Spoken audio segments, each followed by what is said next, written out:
अपने खास कार्यक्रम इनसाइड राजतंत्र, आपके साथ मैं हूं मोहम्मद कमर खान। इस कार्यक्रम में हम बात करेंगे राजनीति और ब्यूरोक्रेसी के फैसलों की इनसाइड जानकारी की।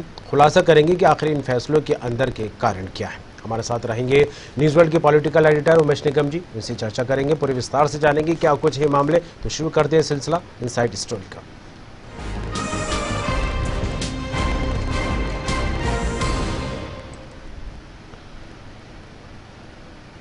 All India council of technical education ने इंजीनियरिंग कॉलेजों की मान्यता देने के प्रावधानों में तब्दीली कर दी है। ये सब कदम AICTE ने इंजीनियरिंग कॉलेज में शिक्षा की गुणवत्ता बढ़ाने के लिए उठाए हैं, लेकिन इंजीनियरिंग कॉलेज के लिए AICTE के नए प्रावधान मुसीबतों के सबब बन गए हैं। इसी विषय पर विस्तार से जानकारी लेंगे। हमारे साथ जुड़े हुए हैं पॉलिटिकल एडिटर उमेश निगम जी।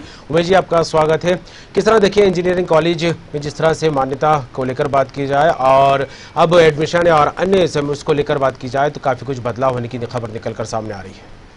कमर, ये जो AICTE का है, AICTE, ये निजी इंजीनियरिंग कॉलेजों पे निगरानी रखते हैं। निजी इंजीनियरिंग कॉलेजों के लिए गाइडलाइन बनाते हैं और सारा कुछ निरीक्षण से लेके तमाम जो है इनके अधीन ही सारी चीज़ें आती हैं और इनके निर्देशों के बाद ही निजी इंजीनियरिंग कॉलेजों में एडमिशन से लेके तमाम गतिविधियां शुरू होती हैं।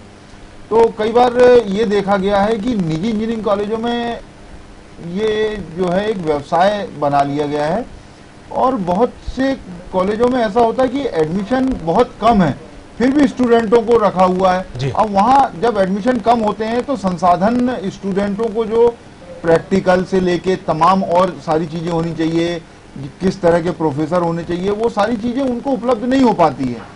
तो इसके लिए जो है AICTE ने इस साल जो नए सत्र है, नए सत्र में पूरे एडमिशन के दिशा निर्देश बना दिए हैं कि जिस भी माफ कीजिएगा मान्यता के कि जिस भी निजी इंजीनियरिंग कॉलेज में 30% से कम एडमिशन होगा उसकी मान्यता को स्वीकार नहीं किया जाएगा, उसकी मान्यता आगे नहीं बढ़ाई जाएगी। तो इसको लेकर निजी इंजीनियरिंग कॉलेजों में खासी हलचल मची हुई है, क्योंकि उनके कई निजी इंजीनियरिंग कॉलेज हैं जिनके अस्तित्व पे संकट गहराने लगा है।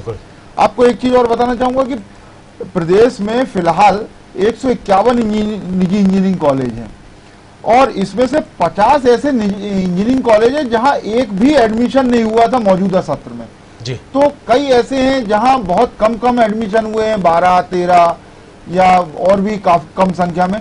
तो ऐसे में छात्रों को बहुत कम सुविधाएं मिल पाती हैं, क्योंकि वो व्यवसाय कर रहे हैं तो वो उतना खर्च करते नहीं है।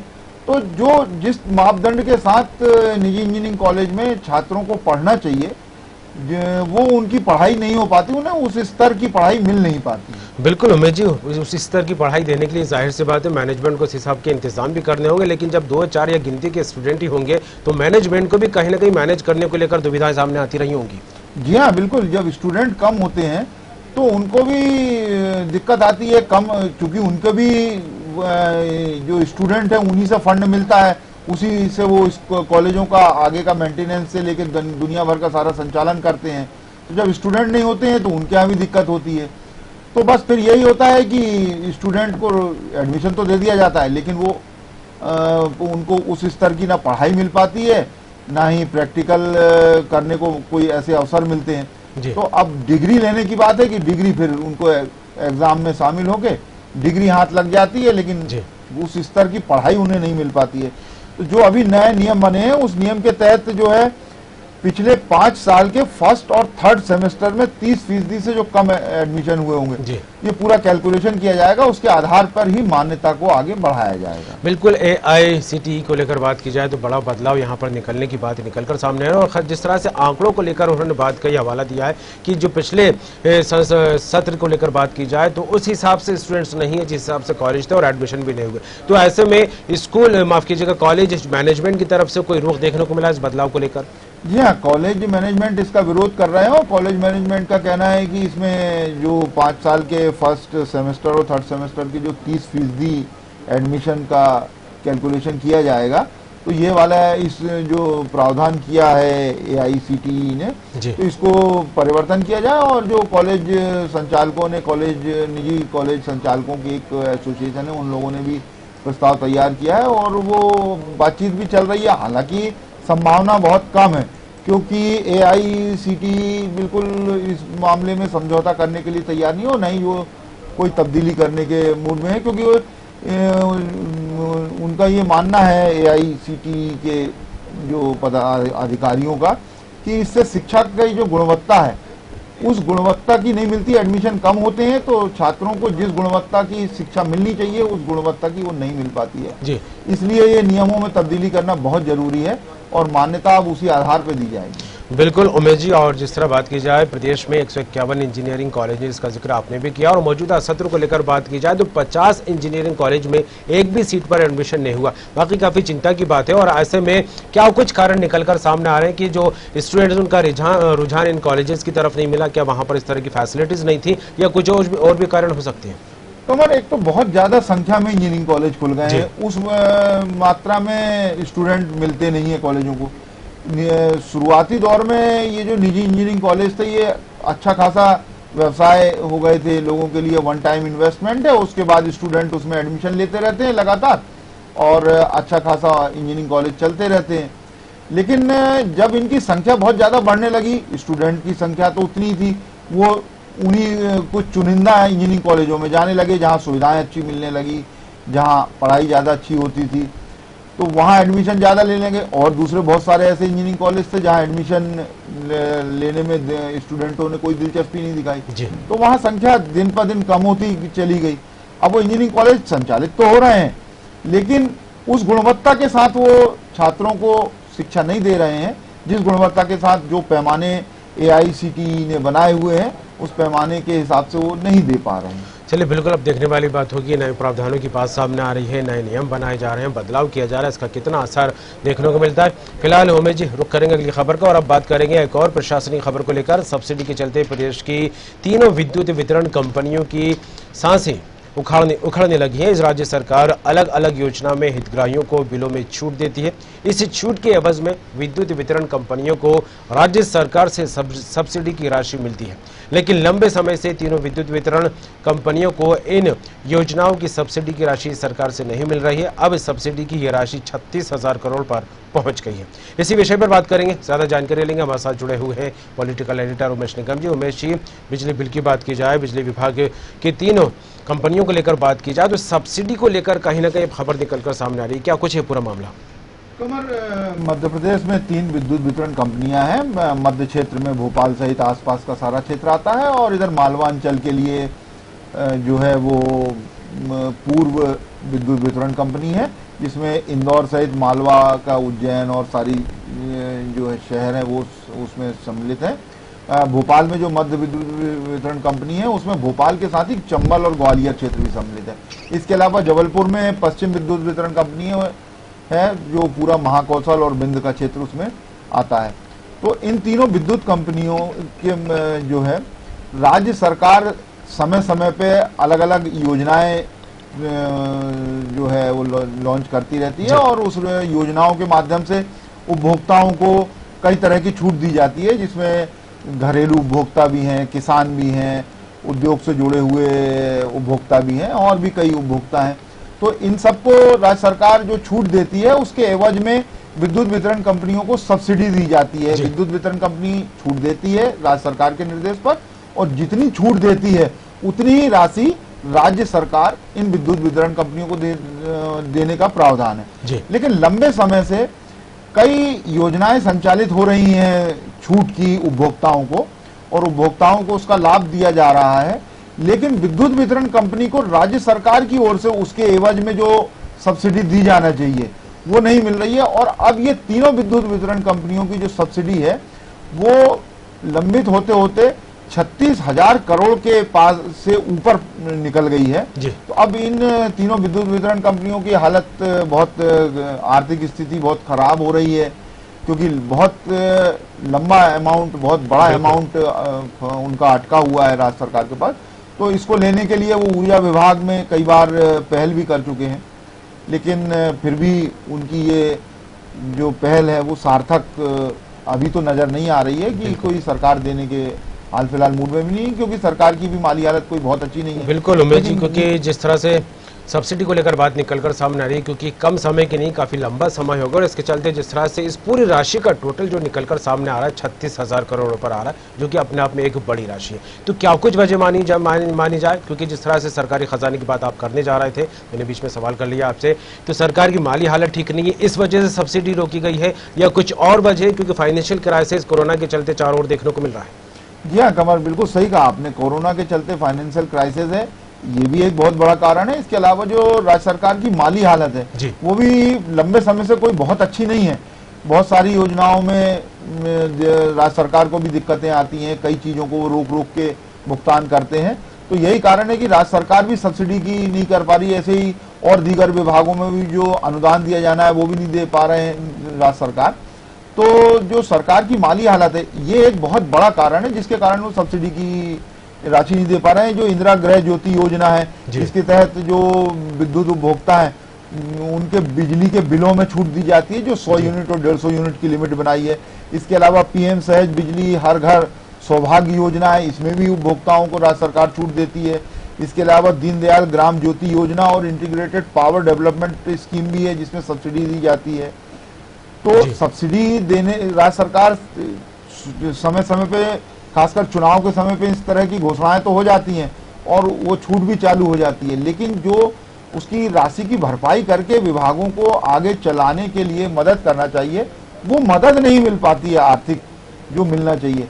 तो इससे फिर आगे जाके योजनाओं पे भी संकट खड़ा होता है। बिल्कुल, योजनाओं पर भी संकट खड़ा होता है। जब फंड ही नहीं होगा तो योजना को क्रियान्वयन पर भी कहीं ना कहीं ब्रेक लगने की संभावनाएं बनती दिखाई देती हैं। फिलहाल उमेश जी, चर्चा आगे बढ़ाएंगे, अगली खबर लेंगे, लेकिन रुकेंगे कि यहाँ पर एक छोटी सी ब्रेक के लिए, जल्द लौटेंगे।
ब्रेक के बाद एक बार फिर आपका स्वागत है। इस वक्त आप देख रहे हैं इनसाइड राजतंत्र।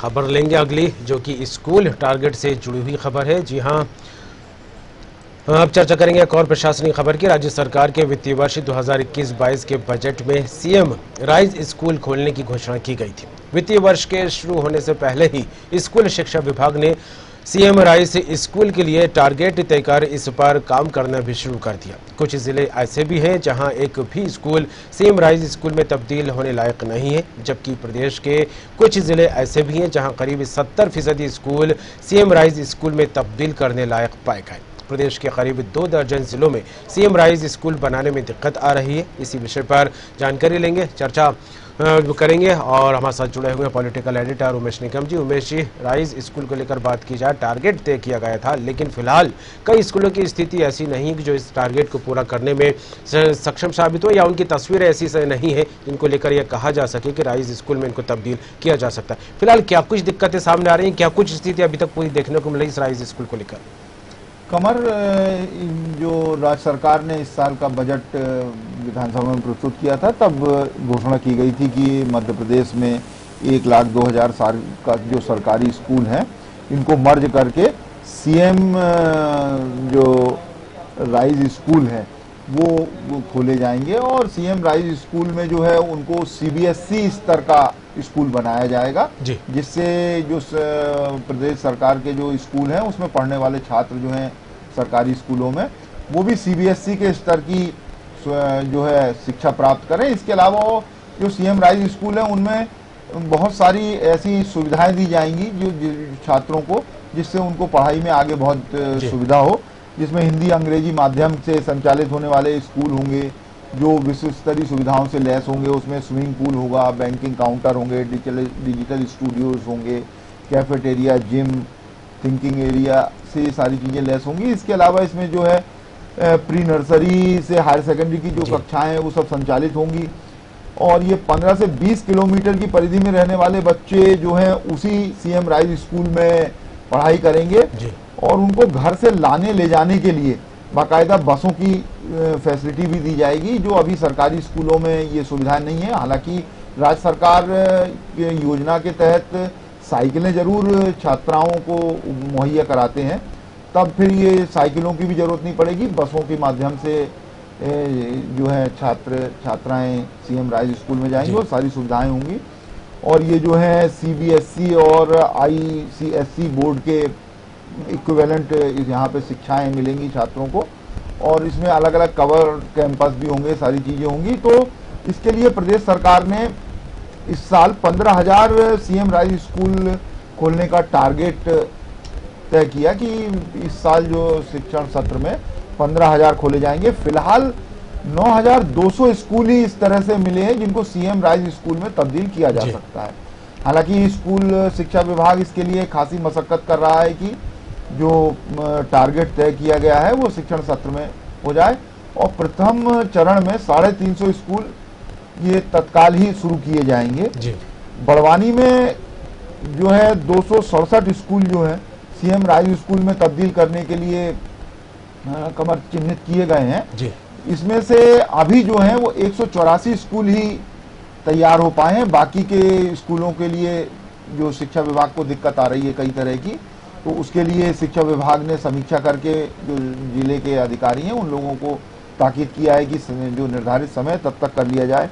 इसके अलावा 26 जिले ऐसे भी हैं जहां सीएम राइज स्कूल के लिए जमीन की प्रॉब्लम आ रही है, वहां जमीन नहीं मिल पा रही है। जितनी सीएम राइज स्कूल के जो प्लान तैयार किया गया है उसमें जितनी जमीनें चाहिए है उतनी जमीन वहां मिल नहीं पा रही है। तो इसके लिए वहां कलेक्टरों को निर्देशित किया गया है, जिले के शिक्षा विभाग के अफसरों को, कि वो कलेक्टर से जाके बात करें और समाधान निकालें, क्योंकि सरकारी जमीन का आवंटन कलेक्टर के द्वारा किया जाता है। और जो अनूपपुर है, अनूपपुर जिले में 153 स्कूलों का चयन किया गया है, जिसमें से 79 स्कूल ही अभी सीएम राइज स्कूल में तब्दील हो पा रहे हैं, बाकी के वहां भी नहीं मिले। अनूपपुर भी काफी पिछड़ा हुआ है। तो इस तरह जो सीएम राइज स्कूल खोलने का एक ये जो है मध्य प्रदेश के जो सरकारी स्कूलों में छात्र पढ़ते थे उनको बहुत अच्छी सुविधा मिलेगी। बिल्कुल अच्छी सुविधा देने को लेकर काफी अच्छी पहल की बात यहाँ पर निकलकर सामने आ रही है, क्योंकि अक्सर देखा गया है कि सरकारी स्कूलों से जो पढ़ाने वाले पेरेंट्स हैं न सिर्फ उनका इच्छा भंग हुई है बल्कि बच्चे भी सरकारी स्कूलों में जाने नहीं चाहते, क्योंकि एक मानसिकता बन गई कि सरकारी स्कूल में मतलब सुविधाएं नहीं मिलना। और जिस तरह से टारगेट लेकर सरकार लगातार यहाँ पर चलती दिखाई दे रही है, क्योंकि स्विमिंग पूल बनाने की बात कही जा रही है और राइजिंग स्कूल में तब्दील करने की बात आ रही है, लेकिन उमेश जी कई स्कूल आज भी प्रदेश में ऐसे हैं जहाँ न तो उत्तम पानी पीने की व्यवस्था है, न तो शौचालय है, और ना ही बैठने के लिए बच्चों को माकूल सीट का इंतजाम है, या दूसरी तरीके से देखा जाए तो वहां पर सुविधाएं नहीं है। तो ऐसे में राइजिंग स्कूल को सुधारने को लेकर पहल तो की जा रही है, लेकिन किस तरह की गाइडलाइन रहेगी, क्या कुछ रहेगा, क्योंकि कम वक्त में ज्यादा टारगेट पूरा करना है। कमर, इसमें जो योजना है वो 15 से 20 किलोमीटर के दायरे में जितने भी स्कूल आते हैं उन सब स्कूलों को सीएम राइज स्कूल में मर्ज कर दिया जाएगा। इसका तात्पर्य ये हुआ कि वो स्कूल बंद हो जाएंगे और वो सारे स्कूल सीएम राइज स्कूल में तब मर्ज कर दिए जाएंगे।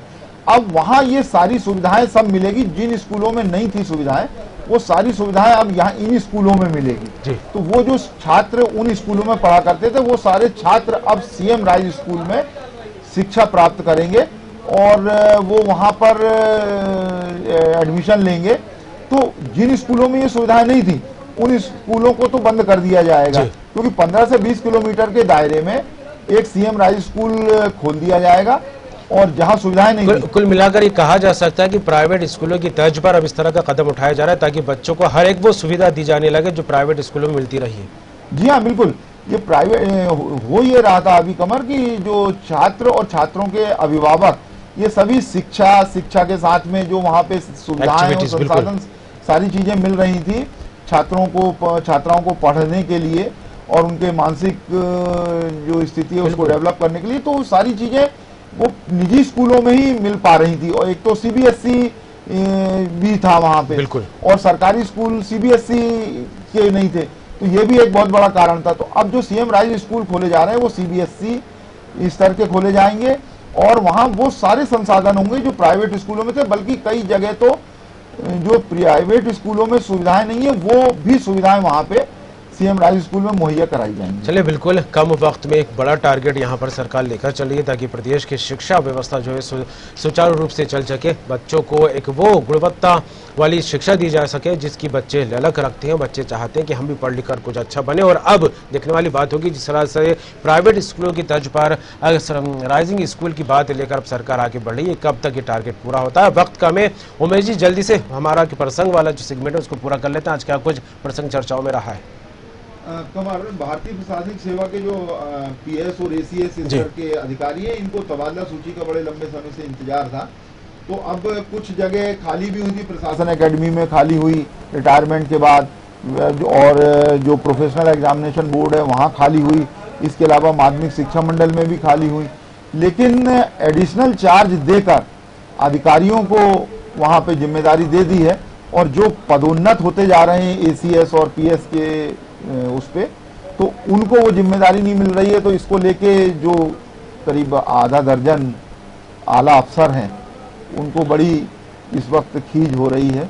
तो ये खासा चर्चा का विषय मंत्रालय में बना हुआ है। चलिए, बिल्कुल जुड़ने के लिए और सभी खबरों पर विस्तार से गहराई से जानकारी देने के लिए उमेश जी आपका बहुत बहुत शुक्रिया। तो इनसाइड राजतंत्र में आज बस इतना ही। कल फिर कुछ और नए राजनीतिक और ब्यूरोक्रेसी से जुड़े मुद्दों को लेकर